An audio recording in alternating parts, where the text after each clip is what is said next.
हरिओम. प्रवचन क्रमांक 16. संपूर्ण भावार्थ दीपिका. अध्याय 1. भगवद्गीतेशी अनुबंध. आता भावार्थ दीपिकेचा भगवद्गीतेशी अनुबंध पाहायचा. अनु म्हणजे मागोमाग येणे. माऊलीने भगवद्गीतेच्या मागोमाग भावार्थ दीपिकेच्या पहिल्या अध्यायामध्ये काही सांगितले आहे. त्याचा आता आपण शोध आणि बोध करून घ्यायचा प्रयत्न करू. हा प्रयत्नच आहे, कारण या अद्भुत ग्रंथमहासागरामध्ये अगणित मोती आहेत. त्यापैकी आपल्याला जितका जमेल तितका प्रसाद ग्रहण करायचा.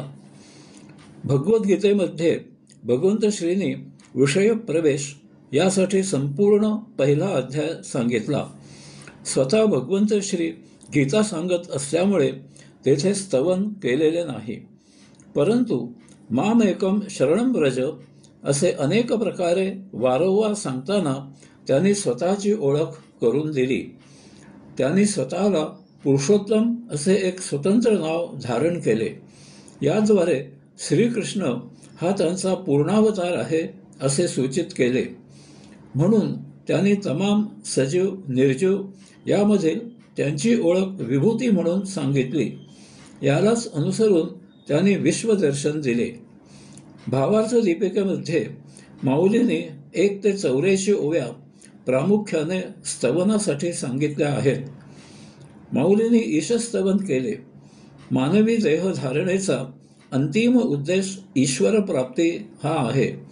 म्हणजे आपल्याला नेमके कोणाला प्राप्त करायचे आहे ते समजण्यासाठी ईशाची ओळख करून दिली. यासाठी त्यांनी ओव्या 1 ते 20 सांगितल्या आहेत. आणि म्हणून माझ्या मते या 20 ओव्या आत्मपरब्रह्म परमात्म्याचे स्तवन करून त्याची ओळख सांगण्यासाठी आहेत. यामुळे प्रचलित पारंपरिक अर्थ न सांगता मला जसा अर्थ भावला, रुचला, पटला तसा त्या 20 ओव्यांचा सविस्तर अर्थ मी सांगितला. यासाठी संपूर्ण भावार्थ दीपिका यावरील विषय प्रवेश ही 1 ते 6 प्रवचने यूट्यूबवर उपलब्ध आहेत. यानंतर 21व्या ओवीमध्ये श्री शारदा मातेचे स्तवन केले, कारण त्यांनी त्यांच्या या ग्रंथाला वाग्यज्ञ म्हटले आहे. यासाठी श्री शारदा मातेचे आशीर्वाद असणे आवश्यक आहे. ओवी क्रमांक 22 ते 27 ओवीपर्यंत माऊलीने त्यांचे सद्गुरू श्री निवृत्तीनाथ यांचे स्तवन केले. यानंतर श्रीमद भगवद्गीता ज्याच्यामध्ये सांगितली आहे त्या महाभारताची महती ओवी क्रमांक 28 ते 49 या ओव्यांमध्ये गायली. ओवी क्रमांक 50 ते 55 या ओव्यांमध्ये गीता महात्म्य सांगितले. ओवी क्रमांक 56 ते 83 या ओवीपर्यंत श्रोतृवर्गाला प्रार्थना केली, त्यांच्याशी संवाद साधला. 84व्या ओवीमध्ये सद्गुरू निवृत्तीनाथांची आज्ञा झाल्यावर ग्रंथ सांगायला प्रारंभ केला.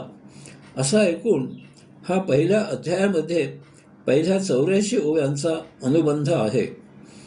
याचबरोबर माऊलीने भावार्थ दीपिका या त्यांच्या ग्रंथाचे नाव यथार्थ करत अनेक ठिकाणी त्या त्या व्यक्तींचे भाव, अभाव, सुभाव, कुभाव, निर्भाव, सद्भाव इत्यादी फार सुरेख गुंफले आहेत.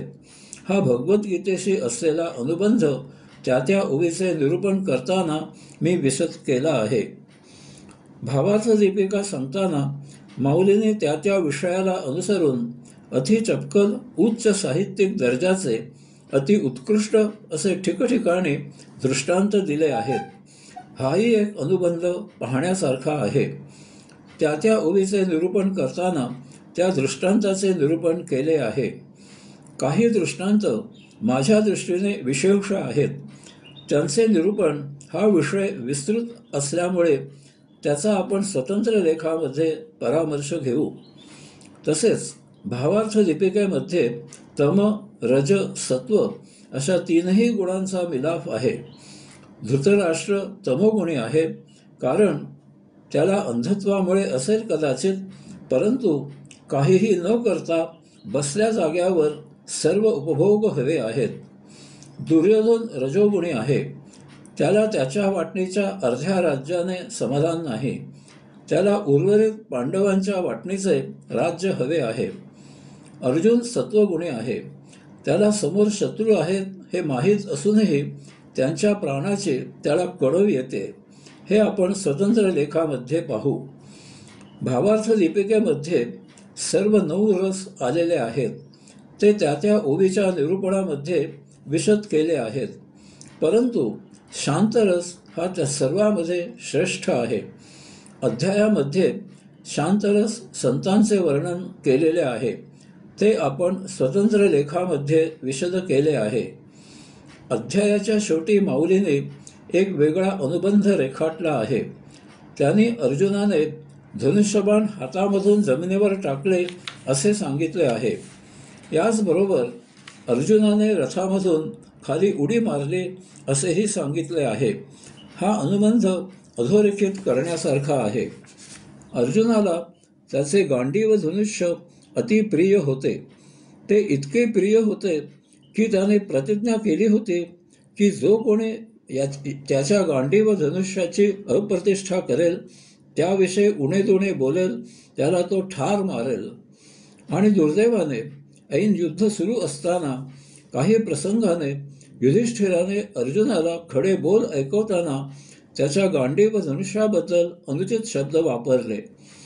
त्यावेळी अर्जुन युधिष्ठिराला ठार मारायला निघाला होता.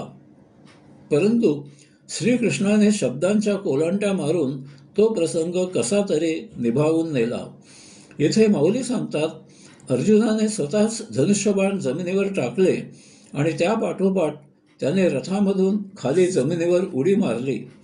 याचा अर्थ अर्जुन चुकीच्या वेळी का होईना, परंतु तो विषादामधून उत्तुंग अशा संत विचारावर जाऊन रथामध्ये वैचारिक बैठक घालून ठाण मांडून बसला होता. तो आता शरीराने तरी खाली धर्तीवर आला. आता त्याला वैचारिक, बौद्धिक, सैद्धांतिक, आध्यात्मिक वस्तुस्थितीशी सुसंगत दृष्टीने संत विचार जरी किती उत्तुंग, आदरणीय, आचरणीय असले तरी ते अनाठायी, निरुपयोगी आहेत असा सदुपदेश करून जागेवर आणायचे काम भगवंत श्रींना करायचे आहे. हरिओम.